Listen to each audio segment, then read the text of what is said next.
So, hey, everybody, it's February 18th, 2015. Do you know where your kids are? Because what the hell? How can it be 2015? It's just nuts. So I'm here with my good friend Josh Murty, my new friend Steve Stout, who's playing, you're on tour with Lifehouse, and who else? I heard you was mentioning someone else. Nickelback. What's that? Nickelback. Nickelback. He says with pride. Why would you say it? Why? I don't understand. Like, what's the? I'm a big fan. Nickelback, man. What the? No, those guys are great. I've heard they're great. I've never actually met them, but I know people that know them and say they're all just really, really sweet guys. Yeah. Is Nickelback from Montreal? I don't know. I think they're Canada. I don't know where though. Yeah, I thought they were more like. I think they're more in the middle of nowhere. Like out in the plains or something, you know? Yeah, I feel like somebody told me recently that they were from the same town and it was like somewhere I'd never heard of, so. Right, Alberta maybe. We'll have to look them up. Somebody look up Nickelback, please. Dave Keene's playing along with his 52 Relic. Right on, Dave. Well, anyway, so we're going to talk about a few things today and get to meet these guys. And we'll, you think you guys have all met Josh before? I thought they were from the Seventh Circle. What does that mean, Haas? Is that some kind of weird religious cult? Yeah? Sounds like it. Haas Thompson, who's in the north of England, is here most weeks, and he's hilarious. Who was the guy that used to be on the show all the time that always came in with just amazing jokes? Alberta. Hannah Alberta. Okay. Dante's Inferno. Oh, right, of course. Right. There you go. A lot of life benefit from knowing Nickelback's hometown. Yep. Don't throw rocks. That's mean. You can't do that. I'm gonna get poor Steve screwed from his gig. I know, right? You were on the show and you were making fun of us, man. And dude, I was a huge fan when they came out. I'll admit it. Oh, I love that dude. The How You Remind Me song? Well, that was my jam. All right, they're recovering. So anyway, first and foremost, I think most of you, not all of you yet, have noticed that Namubu is no longer called Namubu. It's called NMB Live. Because we got some feedback that Namubu maybe wasn't the best name, which we all agreed with, actually. So a lot of you noticed I published my new LinkedIn thing. That I've officially signed on to work with NMB Live as a director, and I'm working to get other people broadcasting on the show on NMB Live, and then I'm also assisting lightly with the development of the website and getting the look and feel maybe updated and improved, because it's really just been a proof of concept so far. There hasn't been any business push at all. It's just been, let's put it out there and see if it works. And it seems to be working. We've got a nice amount of members. Thank you. NMB Live says we're very proud to have Dan on board. I'm like the baby on board in the back of your car. But it's, so we're officially going to like open the door, I guess, here soon this month. It's going to be a real live thing. It's going to be a real business. We're going to do a member push. So if you guys are not members on NMB Live, I humbly ask that you join up. The premise of the whole thing is that it's really just musicians and people in the music orbit here. So you don't have to mess around on the social media listening to someone tell you about a politician they hate, or here's what my cat puked up yesterday, or here, look at my third grader got an award, you know. That's all fine, but a lot of that's really just kind of phase canceling noise if you want to do something that's more focused. So there's going to be guys like me on here. I'm doing a new show starting on Friday that I'm going to tell you about also. And then see manufacturers, you're going to see artists. Maybe we'll get Josh to do a show because he's really good. And he's a great player and a super nice guy. Engineers, producers, songwriters, record people, merchandise people, distributors, sellers, all those sorts of things. We're going to try to get a lot of content on here. And the premise is that you're interactive. You can see behind the curtain. So as we've been doing with my show for over 3 years now, you guys get to talk to us. You guys get to ask us questions. So instead of just a canned video that's like, "Hi, my name is Bill, I'm going to play Les Paul," you can say, "Hey, man, throw that thing on the neck pick and crank that bitch up." You know, it's just, you can interact with all these people and then interact with other people that are sort of useful to you. So that's the pitch on that. If you haven't signed up again, please do, just as a favor to me, because I'm a wanker and you love me. Right? And but you'll start seeing it around. Now, the next question there is, are you going to do this and do 65? Well, I'm not walking away from 65 in any way, shape, or form. I'm going to do all the same stuff that I've always done for 65. I'm going to design the new products. I'm going to keep doing lunch with Dan Boul. I'm doing all the trade shows. I'm handling the marketing and advertising and all those sorts of things. What I'm going to be doing less of is just answering the phone. I spend about 4 to 6 hours a day right now talking on the phone with customer service, and usually it's 9 out of 10 conversations of, "Man, I think you just got a bad tube," or "I think you should maybe try the little Elvis over the Tupelo," which I'm happy to do those conversations. But I'm going to do less of them. And we got smart guys at 65 that have been training for a couple of years now who can jump in and do that. Mostly you'll see Jason Guile. So someone mentioned here, have Andy Elliott build a guitar live. Well, that's one of the shows. Thank you, John. I appreciate you joining. Orale, vatos. Hey, man. I appreciate that. Andy Elliott is one of the guys we talked to about doing a show. One of the ideas we thought was to cut a track and take it from inception to mix down live, where you can interact with the band and go, "Hey, man, do you like it when the B section goes here, or do you like it more when it goes," you know, all of these sorts of things, so you guys can see. You can see behind the curtains. What are we joining? David Hayes, join NMB Live, please. It's no longer Namubu. We got a lot of interesting feedback about the name Namubu. But NMB Live, there's going to be a lot of manufacturers on here like David Hayes. So if you like a Fender amp, David Hayes is the guy. And if you wouldn't mind spreading the word a little bit, I'd certainly appreciate it. Again, just do it as a favor to me. I'll buy you a drink when we see each other in person. But NMB Live is now officially a business. We're actually open. Before it was just a proof of concept. So it's real now. Anyone with a non-generic avatar is already a member. Okay, so Hoss Thompson and John, how much is it? It's free. What are you talking about? How much is it? It's free, baby. Free, baby. Let me say that one more time. Free. Be awesome. You need to join. What the dealio? Free is good. And we're not gonna mine you for demographic information like Facebook. Like, hey, what book you read? What's your favorite movie? Click if you like Eric Clapton, you know, and then sell that to advertisers. Harry Potter. Question marks. Yeah, it's just a community of musicians or people in the music orbit, you know. Hawkeye in Exile asked, great question. Do prior Namubu members have to rejoin NMB Live? No, you're already in. All we did was a name change. The back end is still the same. Namubu was kind of hard to explain to a lot of people what it meant, and a lot of people had a hard time saying it. So, Namubu was short for New Music Business. And so that's kind of what we're thinking here, creating a new model. So if you're a musician who writes songs, you can sell your songs here, and NMB Live only takes 18%, unlike iTunes, which takes 66%. So there's a lot of people that are hesitant to put their Andrew right there too. NMBLive.com. David, you're already on it right now. I think you already signed up for Namubu. So if you're a Namubu member, then you're already on NMB Live. You're a legacy, babe. You're one of the early adopters.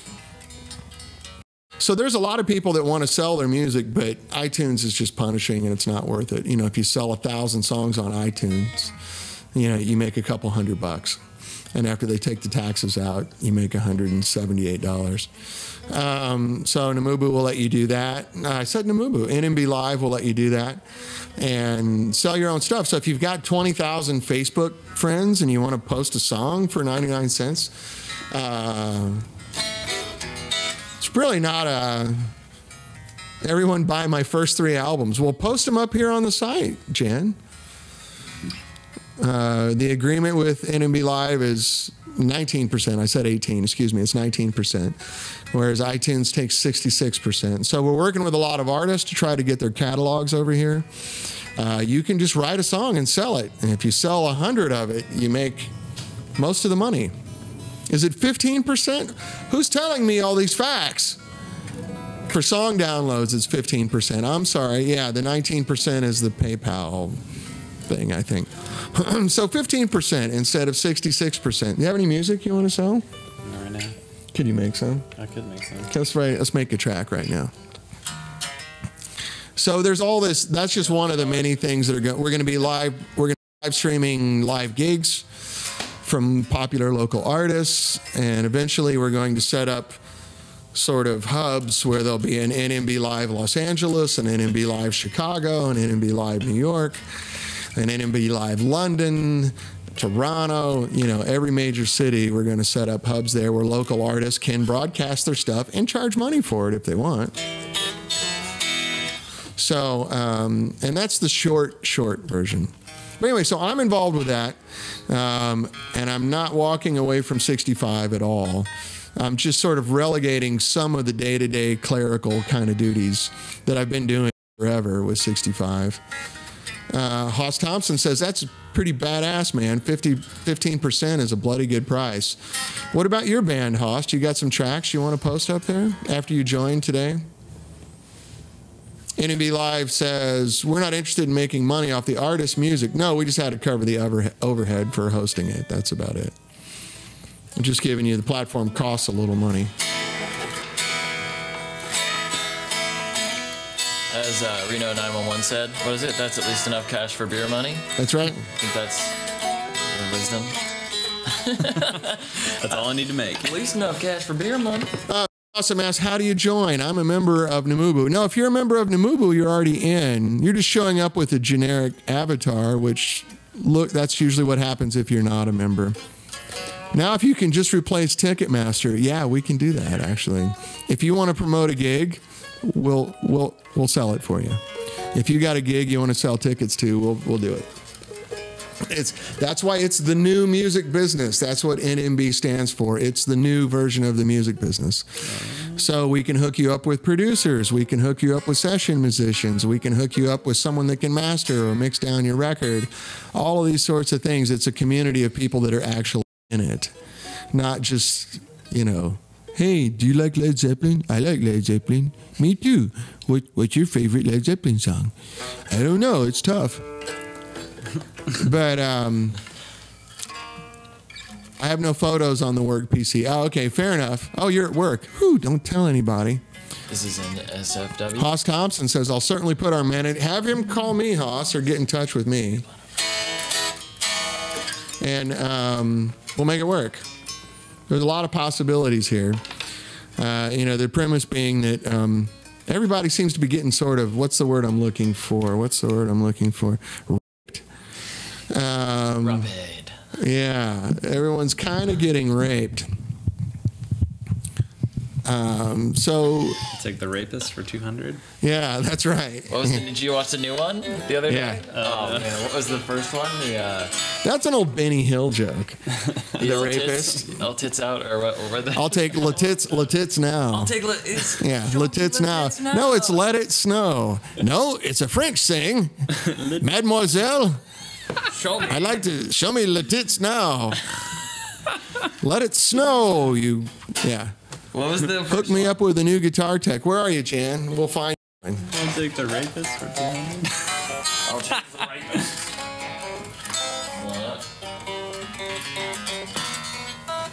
That's an old Benny Hill joke. You know, he had a He was a therapist of some kind, and he had a sign that was individual letters on a rail, and and the wind would blow, and it would say so the rapist, and he'd come back and push it over. No.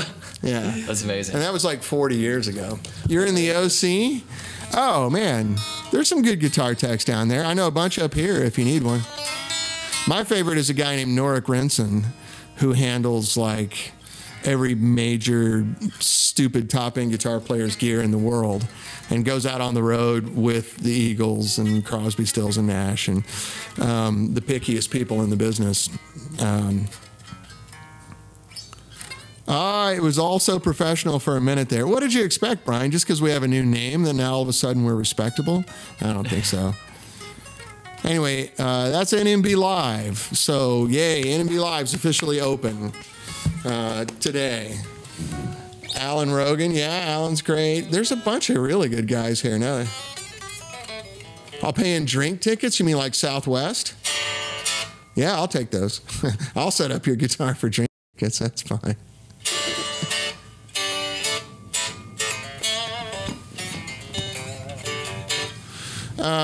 So anyway, let's get on to what else is going on. 65 amps.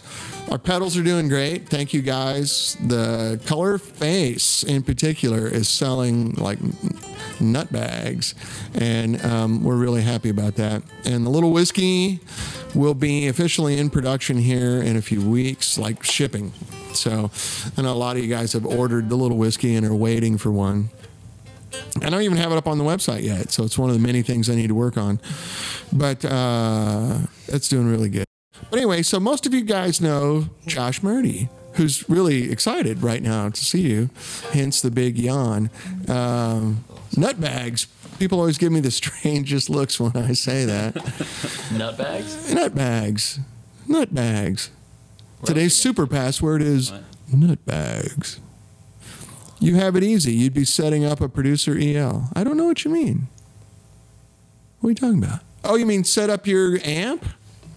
Oh. I can do that. So anyway, Josh Murty. Hi, Josh. Hey, good to see you, man. Good to see you. How are you? I'm good. So just for the guys that haven't met you yet, Josh, who are you? What do you do? I'm Dan's friend. What's your name? Who's your daddy? No, actually, Josh is a really good friend of ours from Atlanta who just moved out here to LA, what, a year and a half ago? Yeah, year and a half ago. Something like that. He's an amazing guitar player, and I met you through Peter. And you, I don't know. I don't think we met through Peter. Because I thought he was the one that gave me the heads up you were going to call. I don't think so. You might want to, let's get this where you can get into it. What's up? You don't have to talk right into it. It'll pay. I've got two compressors on here, so it should grab pretty hard. But how did I meet you? I think I just called the shop. Really? Yeah. So I thought for sure it was like, Peter, oh, my friend Josh is coming from Atlanta. Do you know Peter? Yeah, I do know Peter. No. I had met him a few times in Atlanta, but then we really connected when I was there. When was it? In the spring, and I had Andy's guitar. I got back to him, and then, we kind of got to connect, when I was back there a few more weeks ago. That's right. And Josh also sports mighty fine hats all the time, which I'm a big fan of a good wool hat. What little did he live in that was eaten by Atlanta? What? What little did he live in? Phil, are you smoking something? Sure. Town shit. What town? What town did I live in? That was eaten by Atlanta? Oh, which town did you live in that was eaten up by Atlanta? Because Atlanta's actually this little narrow patch downtown, and then there's like 28 Did you towns. live in the Ferris wheel downtown? I did. Did you reside? No, I did live in the Ferris wheel, for a long time. I like that. It's a good rooming home, I feel. Where were you in Atlanta? I was in Vinings. In Vinings. Oh, yeah, my wife's from Smyrna. Yeah, that's right. We totally. Yeah, which is now the entirety of Smyrna is being sold as Vinings adjacent. Why? Because of the break. Vinings is growing into Smyrna because if you just say Vinings, your house is worth $100,000 more than saying Smyrna. Oh, gotcha. So Wendy, when she goes there, like, see, I used to live in that apartment building, right down by the train, the old Vinings. Where the Quick Trip is? Yeah, all that. The old Vinings area. There's this apartment building just to the west. Yeah. Big white building. Peter and Pat used to live there. Really? Yeah, and she goes, well, when I lived there, that was Smyrna. It was just over the line in Smyrna, Yeah. and now it's like the heart of Vinings. Because Vinings was just that intersection. When I lived there in the 80s, it was where that little mall is. Yeah.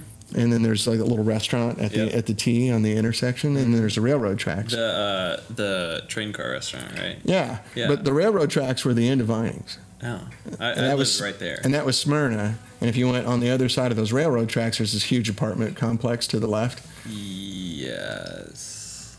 Just generic, like gigantic box of boxes. Oh, on the west? Yeah, as you head west. Like towards 285. Yeah. Yeah. Yeah, and they're right there.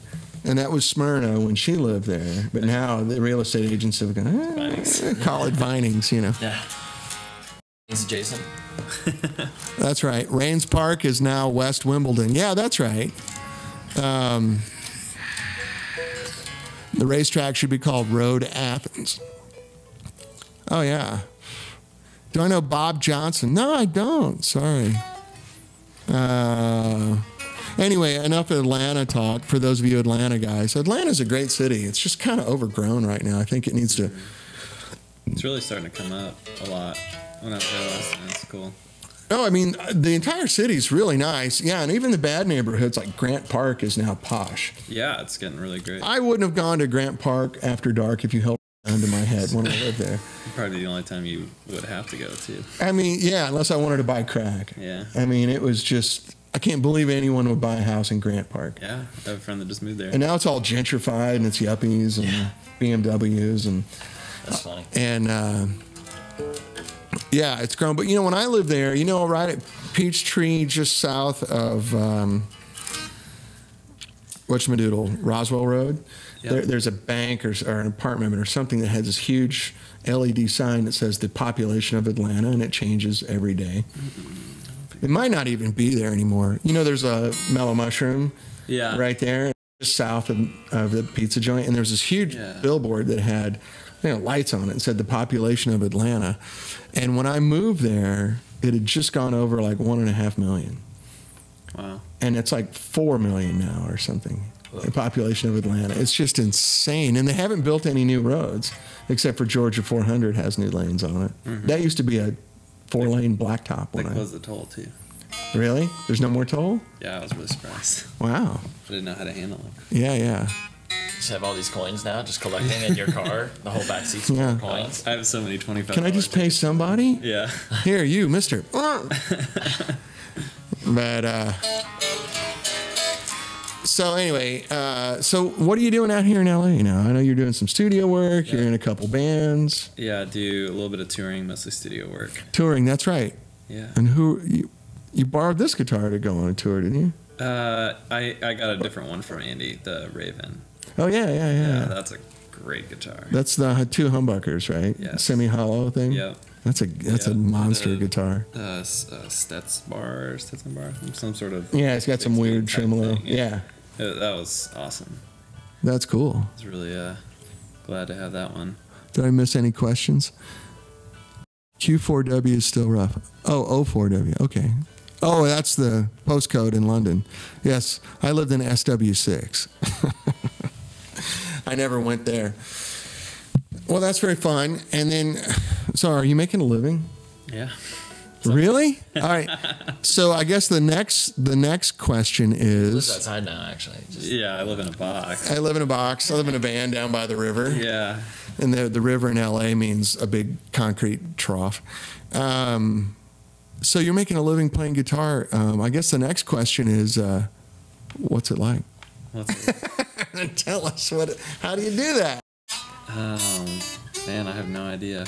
It kind of just happens. Really? Oh, that's great. I had a friend who was really generous when I moved here and got me in a lot of session work with him. He's a producer. So oh, that's great. That led from one thing to the next thing to the next thing. And I know you're working with a lot of Christian artists too, right? Yeah. Is that your main thing still? No, not as much. I'm doing a lot more pop sessions now. So. Oh, that's cool. Anybody we know? Probably not. No, okay. Anybody we will know? You'd be the first one to pop the name right here. Not that I can think of right now. None of them are that good. No, they all Great suck. music. Actually, a lot of the stuff I do is there's this one guy I work for. I do a lot of Latin pop stuff, so it's just like pop you'd hear on the radio here, but Spanish vocals, and it's all in South American stuff. So Oh, that's great. Oh, so they're redoing English songs, or no, Oh. but it sounds like American radio, Spanish vocals. Oh, cool. So- Yeah, Peter's done a couple. There's some Mexican artist that insists Yeah. on Peter playing on every one of his Really? records. And the guy is immense, like football stadium sold out 4 nights in a row. Yeah. And we have no idea who he Yeah. is. And Peter feels really bad. Like, oh, it's Ronaldo? It's just, I don't know. He calls me in the middle of the night. Yeah, and then he flies down they do the sessions here in L.A. Really? But they record the whole record in Mexico, and he flies the band up, and they all get a hotel Weird. just for Peter to come and do guitar tracks on his record. He's that big, he's like, oh, we get on my jet and we go, we go to Los Angeles. We just love Mr. Stratus. Yeah. And and Peter doesn't know a word of Spanish. I don't either. And he goes gracias and Grassy ass. yeah, he has no clue, and they just love him, and he just smiles and says, okay. Yep. And, they'll be telling him, they'll explain the whole song to him in Spanish, and he just smiles. And Yeah. goes, Peter's reflexes are just lightning. Yeah. He's like, let me hear it a couple times, and he hears it twice and goes, okay, I got it. Yep. Yep. And they think he's, getting it. So it's very cute. One of these guys the other day, they were talking in Spanish. I said something, they started laughing, started talking in Spanish. I said, you better not be talking shit about me, because I don't know Spanish. And he said, he's like, no, I'd never do that. He's like, if I'm going to talk shit about you, I'll just wait till you leave. Yeah, that's right. Why would we do it to your face? You're not going to be here all day. Right. That's amazing. Oh, the old Fourth Ward. I think maybe you're thinking of New Orleans, aren't you, Brian? No, that's in Atlanta. Isn't it Atlanta? Okay. See, I don't know. Yeah. So Stats Bar is on NMB Live, apparently. So check it out. Yeah, Andy on my pad, he did the Super V. What is that? It's a new kind of Strat bridge tremolo I think thing. I've seen So those. they have the springs and everything too? Yeah, but instead of like the normal thing with the plates that just go like this, there's like a fulcrum point, and it's like on this Teflon coated plate. So it actually pivots and it stays in tune like a Floyd Rose. Wow. And you can just hammer the thing. That's rad. But it looks just like a regular Strat bridge, but underneath it, there's some engineering going on there because, Cool. CNC milling allows people to make crazy things that you can't even tell. So it doesn't look like this giant piece of hardware Yeah. that's on there. It all down. Yeah. Yeah. And, but it's, Super V, VEE. It's really cool. But yeah, and he talked me into it because I wanted to do recreate my old 80s Strat. Yeah, just Just monster rat guitar. yeah. Love that. And I had I had the Jeff Beck in the bridge. Nice. No, it was actually a 60s Strat that I bought in maybe 1982 as a junior in high school. Nice. And it was just beat to crap. And it already had a humbucker in it. Somebody put the Jeff Beck in there. And I think I bought it for $300. Just nobody cared at that point. It wasn't that old. It was early 60s, so it was barely 20 years old. Yeah. It's like, I got this 1995 Strat. Now you'd go, really? Oh, yeah. Yeah. Okay. But, It's an interesting thought. and then I put a Floyd Rose on it when they came. I had the first one that didn't have the fine tuners. Oh, wow. Really? So you had to get it in tune before you locked it down. Or you were just toast. Yeah, and man, if it that really, sucks. well, it actually worked fine. But in what you got used, it wasn't that big of a deal. And then you could just loosen the nut and still play it. Yeah. Yeah. Yeah. But then you got it just perfect, and you'd crank it down to make sure it was in tune as you were locking Do you it. have to tune it a little flat before you close them? Not much. It was pretty good. It worked cool. really well. But the fine tuners made it better. Yeah. And then I came out here to go to MI, and it was just beat up. And it was yeah. I didn't know that. Oh, yeah. Cigarette burns and paint falling off of it. Yeah. And it's like you're talking about the checking. I'd throw it in my trunk in Missouri, and it'd be 12 below zero. And then, Take it out. I don't know, I just, carry it out in the open air. I didn't care. It was a beat up guitar. I didn't care. So the finish was just ruined on it. That's awesome. And then I got out here, and everyone had Shells and Jacksons. Those were the big things. I had one. In the mid 80s. Yeah, I sold it months ago. Yeah. Everybody wanted to be Randy Rhoads. Why'd you sell it? Oh man, it was real pointy. Yeah, it looked like they're hockey sticks. Yeah. And I was embarrassed of my old beat up Strat. So I had a guitar made at Performance. They're not even in business anymore, but they used to be on Yucca in Hollywood. Mm-hmm. And they measure your hands, and it's this big process. And I have that picture, that long-haired picture at my house. Yeah. That's my Performance guitar. I had EMGs, EMG pickups, and a Black Floyd Rose on it. An unfinished neck that just played like lightning, had no curve to it whatsoever. Black Floyd Rose, yeah. And it was the total 1986 hot rod guitar. And I had it like 3 hours before I went, fuck, I need to get my Strat back. And I could never got it back. Yeah, and then I saw this ad, the Fender's Custom Shop built one that was really, really similar to that, and they were making it like a custom for Wild West guitars or something like that. And I called up Andy and said, I need something like this, especially for the whiskey now that we're doing higher gain amps. I need that old guitar back. Yeah. And so it was that same Sonic Blue, only mine was ruined. I mean, just ruined. Yeah. And he did it, and then when he did the finish, he goes, man, I just can't relic this. And I'm like, he was initially going to relic it. He does it?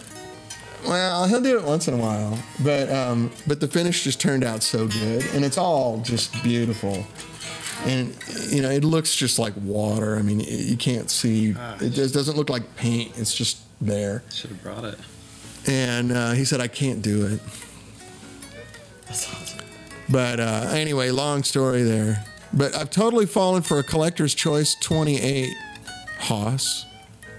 What's a Collector's Choice 28? Is that the Les Paul? I don't know.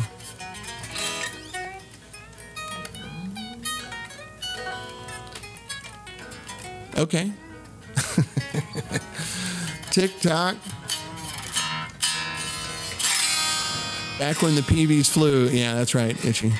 Sticking it to Strumsville. Hola, nerds. Hi, Firebird Bob. Taking it to Strumsville. Les Paul Montrose 58. Oh. Yeah, 58's kind of my favorite year. I like them better than 59's. I know 59's the holy grail for collectors, but I used to own a 58, and I've had 2 R8s, and they're just all great. For me, it's more of a... Maybe they're not as pretty as 59's, but as far as instruments go, I think they're better. They're great. Yeah. Well, anyway, so enough about that. I don't even know how we got on that subject. How did we get on that subject? Talking about a long rabbit trail. Yeah, rabbit hole, I think. Sorry, I need more coffee, I think. It's been one of those days. It's a stunner. I wonder in like 10, 20 years if we're going to look back and like the Super Strat. I feel like Jazzmaster is the Super Strat of the past 5 years. I wonder if we're going to be like, those are so goofy. It seemed to be... It seems to have stopped. Like the golden age of guitars is the golden age of guitars, and that's about it. Yeah. Because it really is I used to say the same thing working in a music store in Atlanta in the late 80s. Like the 57 reissue Strats came out, and the 62 reissue Strats, and the 54 gold top reissues, and it was still the same guitars that everybody wanted. Yeah. And we used to joke and go, or fucking is a Kramer going to be like really sought after? Yeah. I mean, and they're just not. Yeah. And we were talking about it last week. There's also a dynamic like the electric guitar is a baby boomer instrument. Like it didn't exist before baby boomers. It wasn't a mainstream instrument. And now that the baby boomers have been collecting these instruments for decades now, and they're all starting to retire, they're selling them. And the market's going for, because it's just the whole supply and demand curve. Yeah, the Fender Bullet, the Fender Lead series, the Fender, what was that, something Highway, Lost Highway or something. But anyway, it used to be that there were gazillion baby boomers in the market, and there wasn't that many guitars made because those companies were all small back in the 50s and early 60s. Before they blew up. The Highway 1, that's it. And there were a whole bunch of baby boomers that wanted to buy them. Well, those guys are all starting to retire. And the way they're retiring is this investment gear that they've been hoarding away for 25 years. And so now there's less and less boomers on the market. Guys your age can't afford this stuff. Seriously. Yeah, there's no way you're paying $100,000 for a guitar. Well, I mean, Hoss Thompson. Like yesterday. The Fender Shower of Shit series. I missed that one. They must have just released that one in England, I think. The Shower of Shit. I have a couple of those. Oh, yeah. I know there was the Golden Shower, but that was a different one. Yeah. That's the one I have. And then, those instruments are all coming back on the market, and there's not that many people that want to buy them. What market is still dominated by items designed in the 50s? Yeah, nothing except for guitars. Amps are the 60s, and guitars are the 50s. Do baby boomers pee on people? Yeah, maybe. Golden Shower is how Fender relics their guitars. I gotta try that. Cuban taxi cabs. Yeah, that's right. Cuban taxi cabs are stuff made in the 50s. Yeah, the 50s are not a pinnacle of technical excellence at all, other than the guys that were making guitars out of wood did a really good job. And for Gibson especially, I think Fender, arguably, I like the 60s Fenders better than the 50s. I like a lot of the 60s Gibson stuff too. Yeah. Yeah. Late stuff. I like. But I mean, if you get any Gibson made in the 50s, like arch top, Yeah. you know, besides Les Pauls, you know, there's just something great about them. You know, the ones that were made in Michigan before they moved to Nashville are just incredible. Last week's P topic coming back. Yeah, we're dirty-minded here. We can't stay away. You know, Phil Itchy Bro mentions transition stuff are my faves. You know, that's true with a lot of things with amps and guitars, and you know why that is because those guys were auditioning for their own jobs. So like when Leo Fender sold to CBS. That makes sense, yeah. He did that in 64, but it didn't get executed until 66, January 1st. So everyone that was working there was like, shit, I want to keep my job. So make like the best thing you've ever been. Yeah, they really focused on what they're doing. Arbiter, yeah. He was more of an importer than he was a manufacturer, but same thing. Yeah, he was importing Rickenbackers into Britain, and he would put a Rangemaster in the pickguard, and it was the circuit or a fuzz face. You know, like Townsend had one of those. Really? It had two knobs underneath the pickguard, two wheels. Where you can, in a little switch. They had the stack pickguard thing or whatever? No, it was just up. You know, and there was a plate hanging underneath it. Like the pickguard kind of stuck up like that. Yeah, isn't there like one and then a second one? Could be, yeah, maybe. But and that was Ivor Arbiter doing all that stuff. I used to have one of those. It's the equivalent of a 340. I forget what the European model was. It's like a 1958 or something, but it was, you know, two toaster pickups, you know, Rickenbacker, and it sounded awesome. I just never played it, and I got offered a lot of money. So I went, okay, hey, that's 3 times what I paid for it. Sold. Speaking of Rose Morris, I had a Rose Morris AC30. Not the pinnacle of Vox, yeah. It blew up 6 times in a year. Man. Yeah. I actually, funny story, I traded my marquee for it because the guy gave me $500 and I was trying to buy a ring. And I did. And then I called him back a year later and said, this thing's blown up 6 times in like 9 months. I was like, you got to trade me back, man. I'll pay you back that money. Oh, there's a way to fix those. Itchy Bro says, got to get back to work, sadly. Always a treat, ladies. Well, kiss, pumpkin. Itchy, get something done, would you, says Firebird Bob. Yeah, but transition era gear is really good because those guys were auditioning for their own gigs. So it's true with a lot of guitars. Speaking of Vox, is there an attenuator that doesn't kill the tone? No. Buy a 65. I mean, all you're doing with an attenuator is putting a huge resistor between the output transformer and the speaker. There are ones that decrease the tone less than others.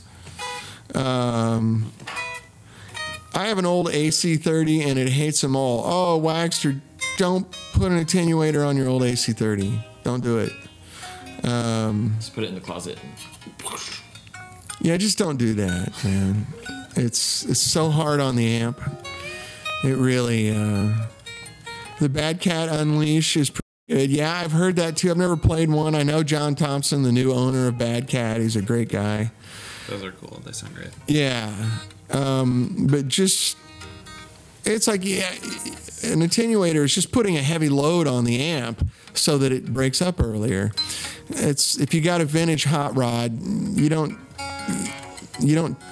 tow a trailer behind it so that you can squeal your tires all the time. You know, it's like it's an old piece of gear. Don't do that. Duke says I used an attenuator on my high watt. Never again. Yeah, you can fix anything on an amp and it'll be fine except for the output transformer, and that's what you're beating the shit out of with an attenuator. If that output transformer goes, you can get it rewound at Mercury Magnetics and it'll sound really good. It's okay. Haas Thompson says, I use a Bad Cat on the Tupelo, but that's mainly for the 2-channel thing. Yeah, but your Tupelo has a master voltage. Why do you need to do that, Haas? Anyway, that's just my thought on that. But no, it's tough. All right, so last but not least, Steve Stout, everybody. Steve, come in the picture. Look, he's texting. Sorry. Hi, hon. I'm on this dumb web show right now. Let's make sure this mic's kind of... So, Steve. Hello. How are you? Tell us what you're doing. Why are you here? I'm checking out some amps. Oh, okay. Yeah. No, but you got the gig with Lifehouse. I did. That's really awesome. Thanks, man. No, yeah, congratulations. Like 2 weeks ago. Yeah, I'm super stoked about it. When are you going out? We start like pre-production in like late May or June, and we're out mid-June to the end of August. Oh, yeah, that's great. So you're like on the payroll. You're working. Yeah, I mean, we kind of start towards the end. We've done some like acoustic live videos and stuff, but yeah. Doing some other stuff. I play for like a girl on Island right now as well. Like I'm going to New York next week to play for her for some like label stuff, and yeah, then we do that tour is like all summer. Like we're doing like Red Rocks and the Gorge and stuff. Nice. So I need some daddy amps because I have some baby amps. So. Oh yeah, that's fine. Yeah. Well, I mean, I have a lot of bands playing in those same venues. Yeah. You know, my business partner for one, but like the Phrase thing that's all over. Oh yeah, it's all over HBO or Palladium, whatever. He's playing a London Pro and something else there. Yeah. Yeah, you just mic him up and it's fine. And it's, we got a, Wagster says, got a roll. Congrats on the NMB deal, Dan. Oh, thanks. Thank you, sir, Wagster. Yeah, it's really interesting. We're developing stuff. Just check back. Tell your friends about it. It's evolving. But anyway, back to the point. All of our stuff, I mean, I don't know how loud. What are your stage volumes like? I mean, I personally, I like it being kind of low and things like that. They're like a AC30 kind of band. So like 30-watt amps kind of cranked is their vibe. So okay. Yeah, and I think I will end up running 2. Doing stereo. Stereo or just 2. Right. I don't know, like maybe 2s. I don't really know yet, but I just want to go in knowing if I'm going to get now, are you going to be on ears or wedges? Yes. Oh, so you're on ears, so it really doesn't matter. Yeah. I think it just needs to look bigger than my little tiny 112 Boogie Princeton, you know, like essentially, and sound awesome because there's no tracks, no click, like full on. You're actually playing the songs. Yeah. Old school, baby. Imagine that, right? We can play our whole song. Yeah, exactly. Fuck me. That's awesome. That's great. Yeah. And we talk a lot on the show about how that isn't the case. I know. Yeah, I just was in a band for like 3 years gone. I just did my taxes and realized like I was gone like 6 months out of the year for the past 3 years. Yeah. And it was so much backing track, which was for the music, keyboards were in the track because we didn't have a keyboard player, you know? Right. But well, sometimes it is economics, but I mean, it's not just new pop bands doing that. I mean, I can name you well-established 40-year-old bands that can't sing their own songs anymore. Yeah. I don't want to say names of the Eagles because that would be rude. It would be inappropriate for me to say that. But it's just cool when you go into a situation and there isn't that, and then you expect, like it's weird because you expect it to sound hollow and like tiny because you're so used to like 8 tracks, you know, in the front of house, and then you hear it and you're just like, oh no, that just sounds like that band going in. The audition was like going in and like their singer has like a studio under his tennis court. What's that noise? Yeah, seriously. Yeah. And you just go and it was like in-ears in the spot and just like a little bit of reverb, I guess, on the vocals, but like going in and then just hearing everything being like, thinking, because I was a fan of that band and like that there was like this is the band you were playing with. It. Oh no, Lifehouse. Lifehouse. Oh, yeah. Okay, yeah. So because I went over there like 2-3 weeks ago and auditioned and like just thinking there's always some secret sauce to, and these got like late 60s, those gold 335s, you know, and like vintage Voxes and all that stuff, but. You just play with those dudes and you're like, oh, that's like that band. It's a band. It's really cool, you know, to have that feeling. So. Well, that's a dying thing in the music business right now. Like bands are not. Yeah, to have your own identity in that. There's very few bands because it's cheaper to make a record with a singer-songwriter, and then just hire a bunch of dudes to go out. You know, because. The band, you got 5 guys, and one of them's crazy, and you know, and there's interpersonal problems between them, and you know all these sorts. So you're just like, nope, we need you. Which is funny because isn't that in a way? I mean, which is everything I've always done was like a hired guy, you know. But like, it's a cover band in a way. If you really that's think right. about it, you know. Yeah, right. Or like, a tribute band. Yeah, in a way, because you're like, your parts are dead on, but like you didn't do it, you know, sometimes. But there's very few artists that have a band. You know, Lifehouse is one of the ones that do. I mean, they're a band. You can tell it's them playing. Yeah. That's great, man. Yeah. That's very cool. What is this? Key players are crazy mercenary. I can get more playing wedding. Oh, yeah. Yeah. I can get more playing a wedding, etc. Yeah, right. Seriously. Yeah. You go play that wedding. Yeah. I'll cover your parts on guitar. It reminds me of the mind reader joke. Have you ever heard the mind reader joke about the mind reader that comes to sound check? Oh, no. Tell me. So the mind reader comes to sound check and he kind of focuses on each member of the band, you know, and he focuses on the drummer, and the drummer's thinking, wow, this is a big stage. I'm going to set up kick drums. I won't have to use the double pedal, and I can use all my toms and all my cymbals, and it's going to be really cool, right? And then he looks over at the keyboard player, and the keyboard player is thinking, oh, yeah, let's see, 680 seats at $36 a head.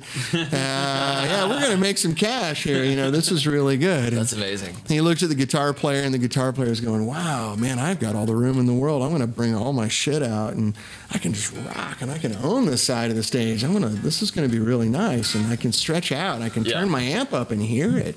Yeah. You know, it's going to be excellent. And then he looks at the singer, and the lead singer's going, wow, I'm going to look fantastic here. I mean, chicks are going to love this. And look, there's a mirror in the back of the room. I can look at myself the whole time while I'm singing to make sure that I look all sexy.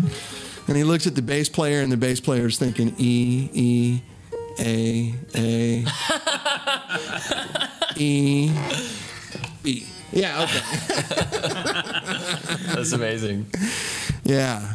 Keyboard players are interesting cats. They're always the business dudes and the nerds in the band. My dad was a keyboard player, so.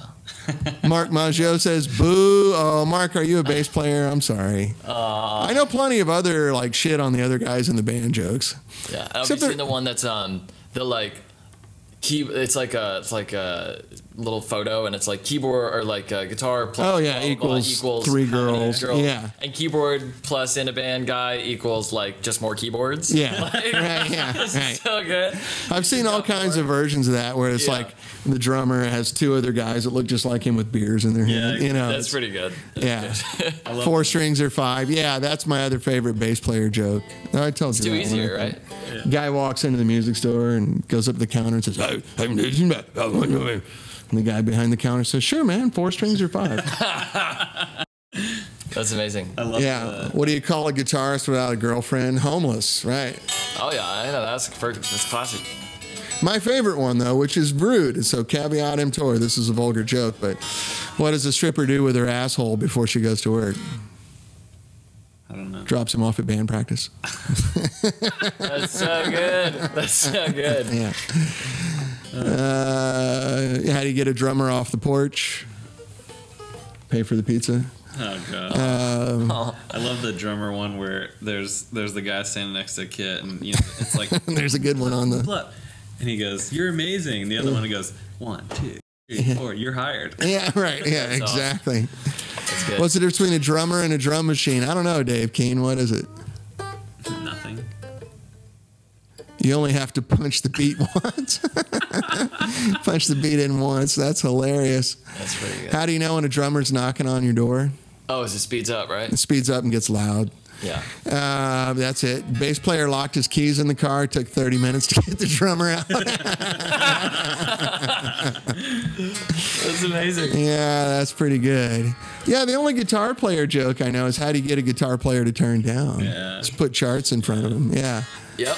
How do you know when there's a singer at your door? And I know this guy, and I know he has singer issues. Yes. How? Oh, you have drummer issues. That's right, not singer issues. How do you know there's a singer at your door? Oh, this has got to be another delivery joke. Yeah. She never knows when to come in, and she lost the key. Oh, that's dark. Yeah, I heard one like that. Like, what a chick singers and terrorists have in common. Chick singers and what? Chick singers and terrorists have in common. Oh gosh. They never quite get the words right, and they blow all the bridges. Oh, Lord. How many guitar players does it take to change a light bulb? A lot, I'm sure. Tell us, Mark. This is amazing. This is just going to be the whole show. Yeah, we're just telling bad jokes now. And now we've got to the vulgar, immature part of the show. There's a lag here, so we have to wait. I know, the lag makes it perfect. It's like pulling the bow back. Yeah, exactly.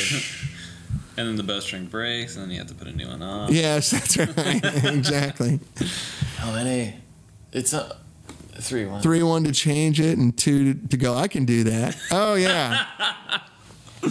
There's so I tell you, I do know a good guitar player joke, and it's so perfect too, especially since you guys are in LA. Banjo joke. Tell the banjo joke. Which one about the banjo player that goes to the ATM machine? That sounds like a good joke. Okay, well, this could be banjo / accordion player. Which banjo joke, Troy? I forgot. I'm blanking right now. Tell the guitar player when. So it's kind of a long joke, but since you guys are in LA, like you'll get it because it's so perfect. So these two guitar players run into each other. They haven't seen each other in like 2 years. He's like, dude, like where you been? Like I haven't heard anything. Like I miss you. What's going on? He goes, oh, you wouldn't believe it. I was cutting a demo tape, and a friend of mine kind of pushed it around. I get this call late at night from Eric Clapton's manager, and they say they want to record the song. You know where this is going? And the guy says, really? I never heard a thing about that. That's awesome. He goes, no, wait, it gets better. They're cutting the song, and I get a call from Clapton, and he says, man, you know the solo you did on the demo is so great. Would you come in and lay that solo down on my version of the song? Another guy goes, shut the fuck up. Are you kidding? I didn't hear anything about that. That's amazing. How did I miss that? He goes, oh, no, wait. It gets better. And he goes, so we're cutting the song, and Clapton finally says, you know, mate, I got to take you out on the tour. I mean, we just can't do this song without you. Another guy goes, no way. How did I miss this? I read all the magazines. I'm all over. I didn't hear a thing about this. He goes, no, the song was a fucking hit. I made a fortune off of it. Are you kidding me? I'm your friend on Facebook. I didn't see any of this. He goes, yeah. He goes, you know what's really weird though? Like after I got off the road, I got used to playing every night. So I went over to the Holiday Inn on Studio City and sat in with the band. And I hadn't played on a small stage in a long time, and I completely just chunked it that night. He goes, yeah, I heard all about that. Yeah, I knew about that one. That's good. Yeah, typical guitar player, right? It's good. What's the difference between a banjo and a chainsaw? A chainsaw has dynamic range. Yeah. Yeah, my favorite one is the accordion player. He's accordion player's coming home from a gig. That's not the joke.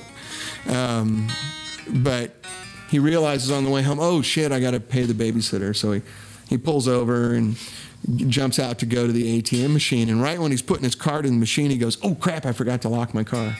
So he runs back to his car, but it was too late. Someone had put 2 more accordions in his car. Oh, that's pretty good. Yeah. I like that. See, we've come back around to polite jokes now. You thought it was like a Disney movie. We shot Bambi's mother, and we brought you back to safety. Oh, well, okay, enough of the bad jokes. We got to share all those. So it's already 10 after 1, so we're going to have to wrap it up here shortly. What do you think, guys? What do you want to hear? What do you want to do? Should we plug in an amp before you guys? You want to hear the Ventura?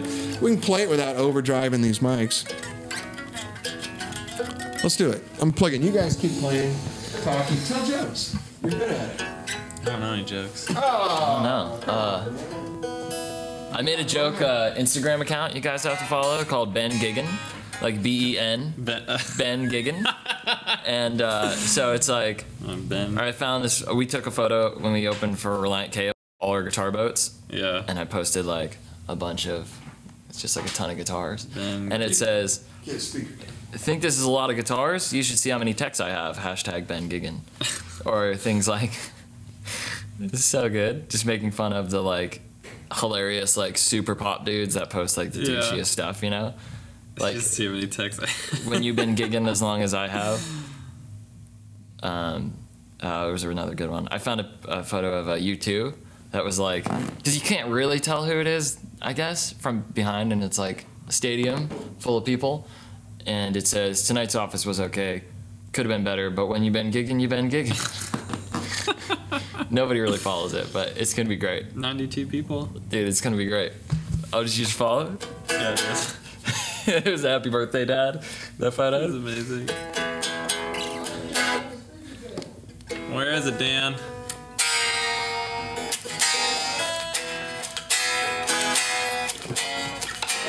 Play a song.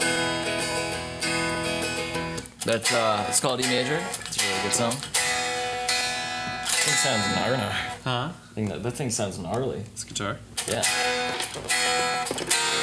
That's not great.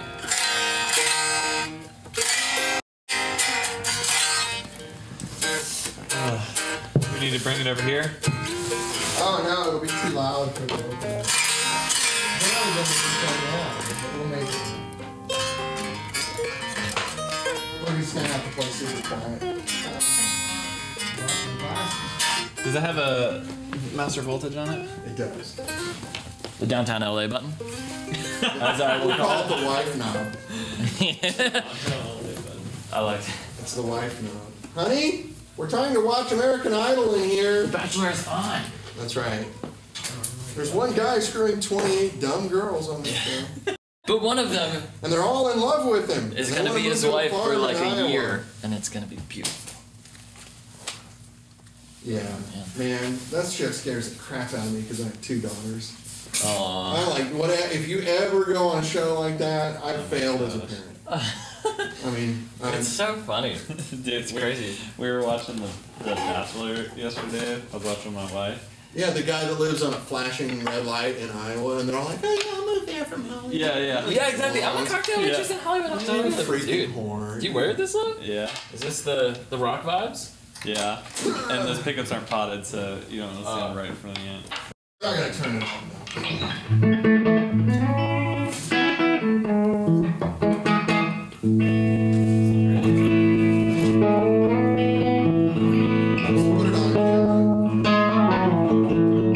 So what's the tubes in the whole situation? This is a pair of 66s, and I've got the master voltage on there now, so you're running like 8 watts, 10 watts. Okay. Ooh, uh-oh.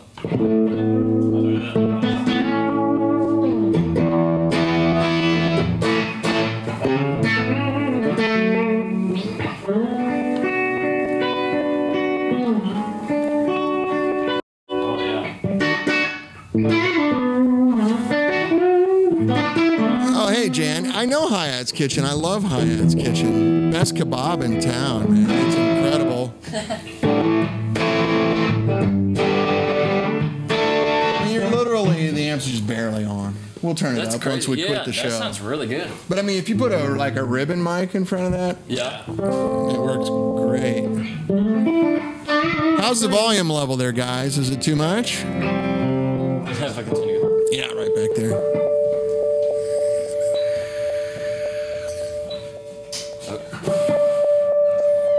Dan has 65 amps. That's right. Turn it up. We're not killing this. My meters aren't working on the broadcast today, so we're going to sign off here in a minute. Thought we'd just leave you with a little guitar. I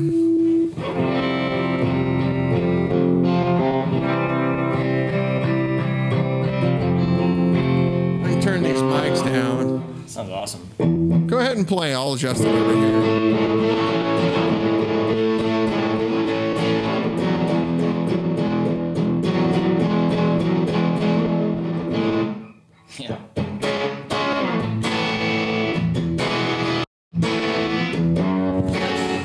That's not even. That's kind of in the mid. Yeah.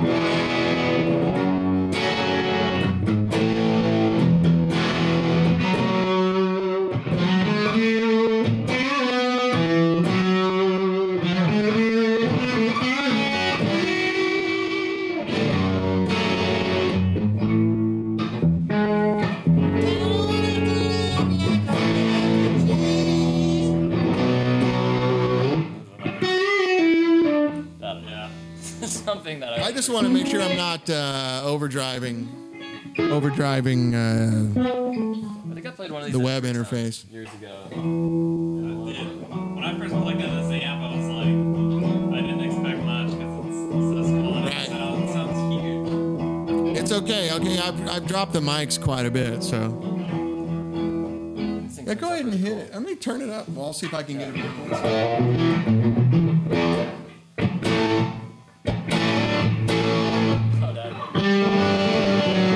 But it's. It kind of does that. It's American distortion. Yeah.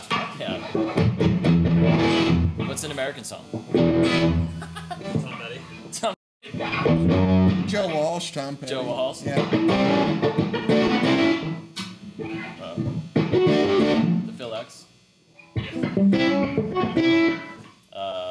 What every other Tom Petty song do I know?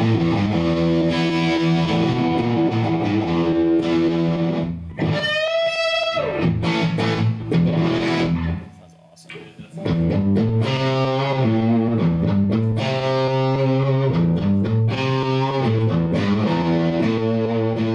Dude, when I record with mine, I like don't use overdrive. You don't use what? I like don't use overdrive. Yeah, turn the amp up or down and It's cool though that it sounds like it would handle pedals awesome. Oh, it's fun. That, like, yeah, perfect. and there's a passive loop on it too, so you Oh, can that's put your cool. echoes and stuff. Yeah.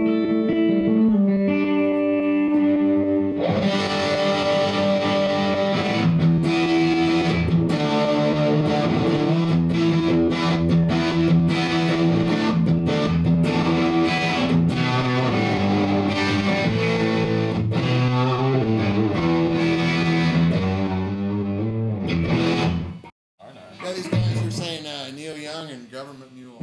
Now, Neil Young might be a little tough for this guy. Neil Young's been old before he was born. So. I know. You guys want to play some stuff? Give me the licks. It sounds great. Which one? I don't know. Give them all to me. I need them all.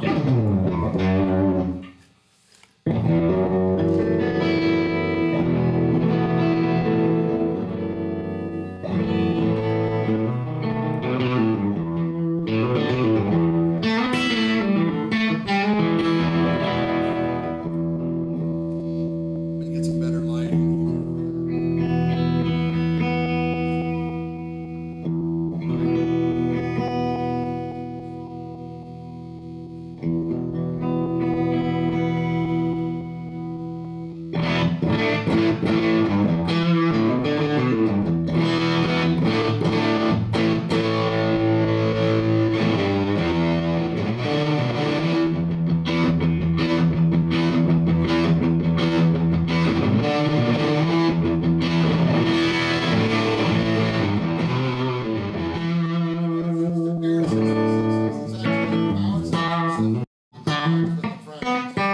That sounds great. That's kind of the And perfect still, I sound. mean, that knob on the left is your voltage. That's a whole master.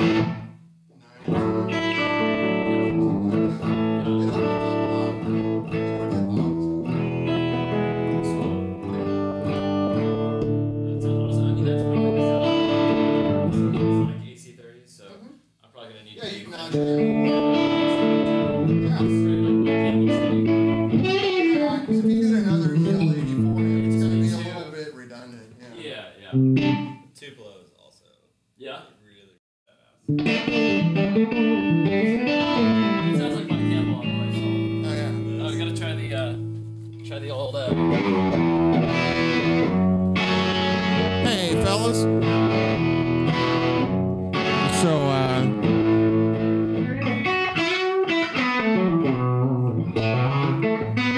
kind of took a left turn here. Oh, it's just so that it's just volume and tone, and then you can switch between like 2 different gains. So the right switch is a global boost switch. So it doesn't matter where you are. And then the left switch kicks in at 12AT7 for a second gain stage. Oh, okay, cool. So If it's on 2, right? if it's to the left, yeah.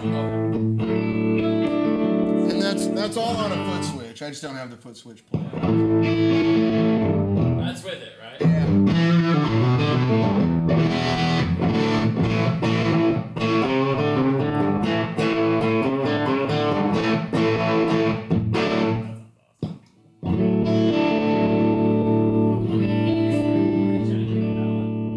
That's pretty jangly.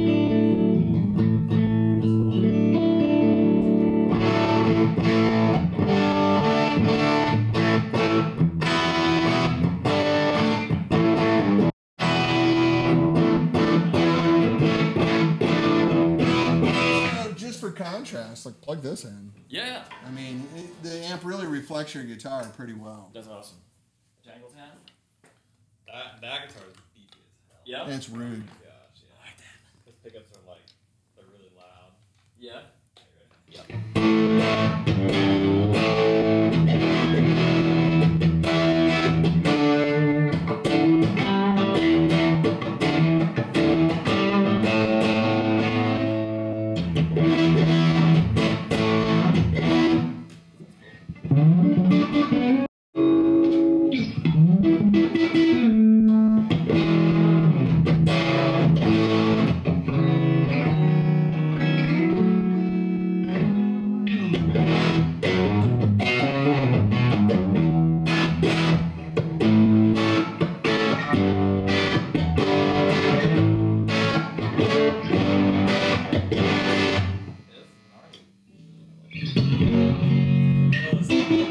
Yeah, it's super tiny. It's super warm. Like, yeah.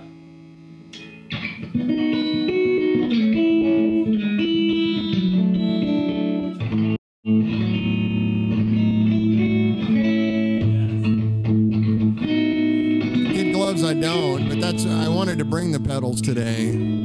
So next week I'll try to bring the pedals in. We'll go through them and we can hit through an amp. And I'll mic the amp up. This is just room mics right now. So Yeah, it hits hard, which is awesome. It's gotta feel cool on stage to like really have that. yeah, you have some authority.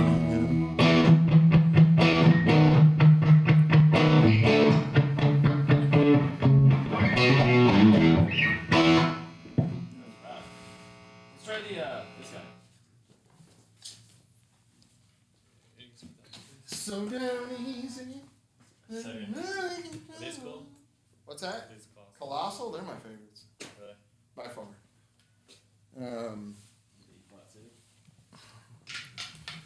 They just don't break.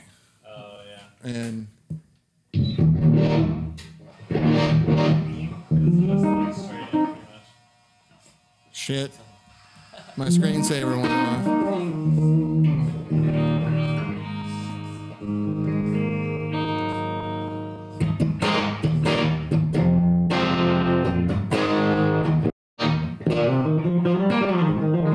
That sounds so good. Yeah, they're cool, man.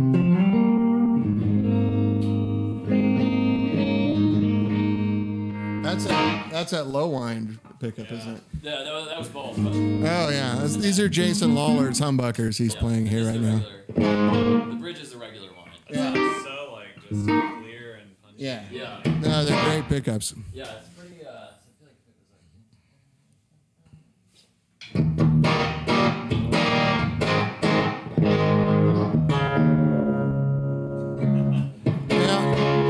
Yeah, and he's only running half power right now, so.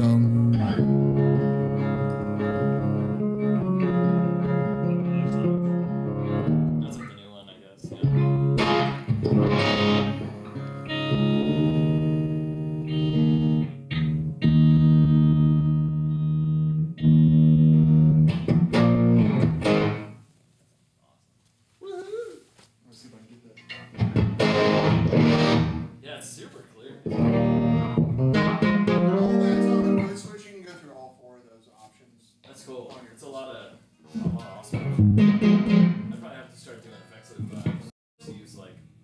Well, on this one, it's good to put just your echo or verbs in that little loop. Yeah. It's a passive loop, so it's not like, it's not real fancy, but because you can go through so many different gain levels on this. Yeah, because my pedal board is like essentially, 3 different low gains and like. Yeah. That if you could do a lot of through the amp, it'll sound better. The distortion is great up front.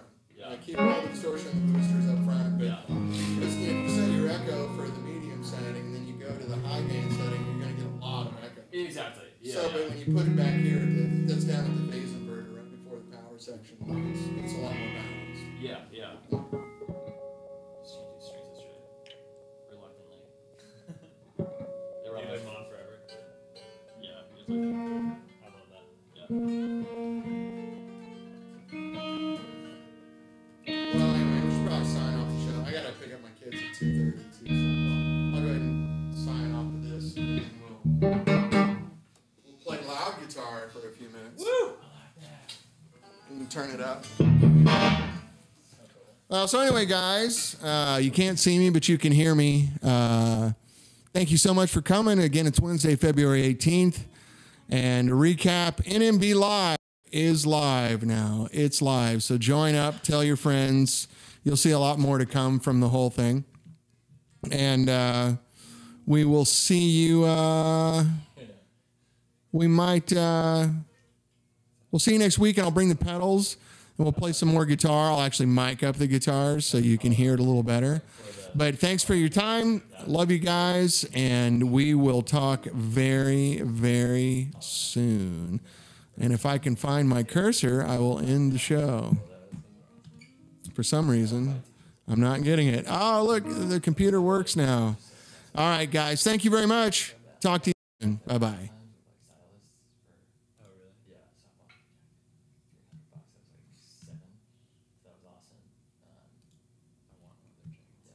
The next thing I want to get